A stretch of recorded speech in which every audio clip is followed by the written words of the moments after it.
think my practice focuses on basically two, and this was alluded to a bit in the introduction, but two arms of my work, one of which is really focused on the kind of experiential components of freshwater landscapes, and so how people identify with kind of freshwater regions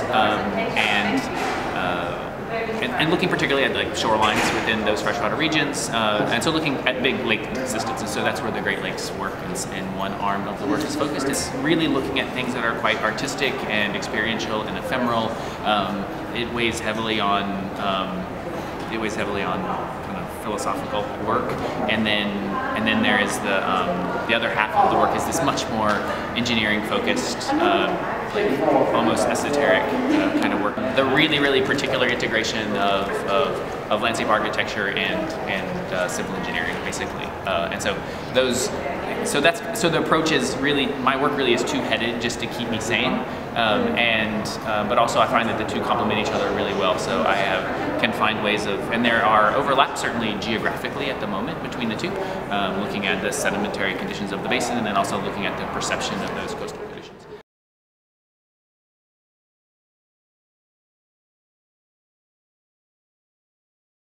It's impossible to deal with sediment certainly as a landscape architect on your own. So it really became a bit of an obsession for me for a number of reasons. I think first was when I started doing really early projects. The first project in Cleveland was one where you spend time on a site and you realize that the landscape that you're standing on is actually the eroded, transported, and replaced sediment from an entire watershed. And like, although this story is a very difficult thing, like the magic of that is a very difficult thing to communicate to other people, and is generally a tremendous failure, trying to convince someone else how amazing it is to, like, you're on a menagerie of sediment from the entire watershed. It all gets collected and mixed together, and then you get this landscape, and then the plants that show up are totally, they're just spontaneous vegetation that arise, and so they're the plants that can adapt. There's like a great story for a person that's into that sort of thing, which is the very minutiae of the general public. I've found out later, but it was something that I found really exciting to me, was this issue of sediment. And so the more I got involved in it, the more I realized that it was the landscape of other people, other organizations, primarily big engineering companies, but also like port operators, like people that are really in the shipping industry, and people that are really tied to navigation interests, which is the primary motivator of most sediment management within the basin that I'm working in, with the exception of environmental, like remediation, dredging of sites that are contaminated. And there are just so many constituents associated with it that I've realized if you actually want to have an impact versus just kind of like waxing on about like how cool sediment is, you actually have to involve all of these people. I mean, there's all kinds of people, and so there are sediment nerds out there, of which I am one. So.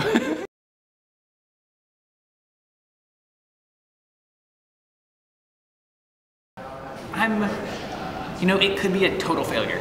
Like we could just bomb it, and I'm totally fine with it. So it's like we need to fail constantly. I fail all the time. I think everyone does, and we need to learn from that. And I think that even just by charting this track out as a landscape architect, it's not something that a lot of people are doing. And I think it is starting to at least involve a discussion around these topics that I think is helpful. So just in general, I think like even if the whole thing kind of goes south, which I don't think it will, but it could, it will be fine.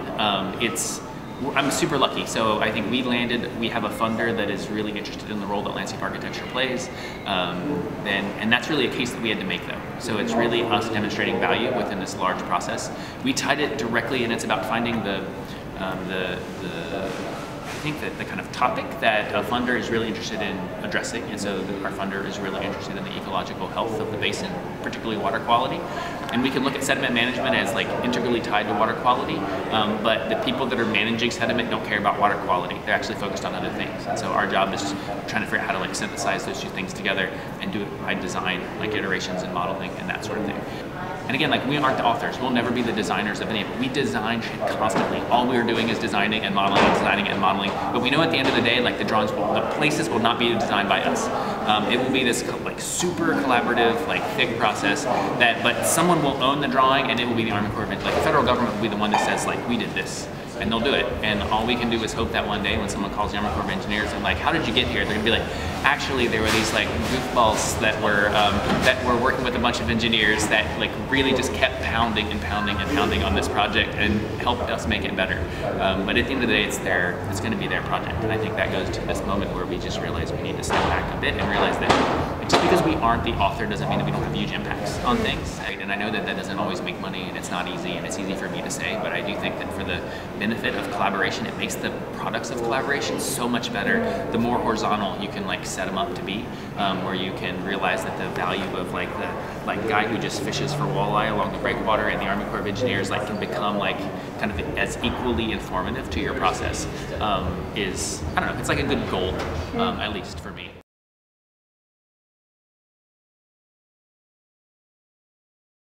It is fun and casual would be the two first that I can think of, and I'm trying to think of the best word to describe what it is that I'm, and it's like I mean I'll say it's like organizationally comprehensive in some way.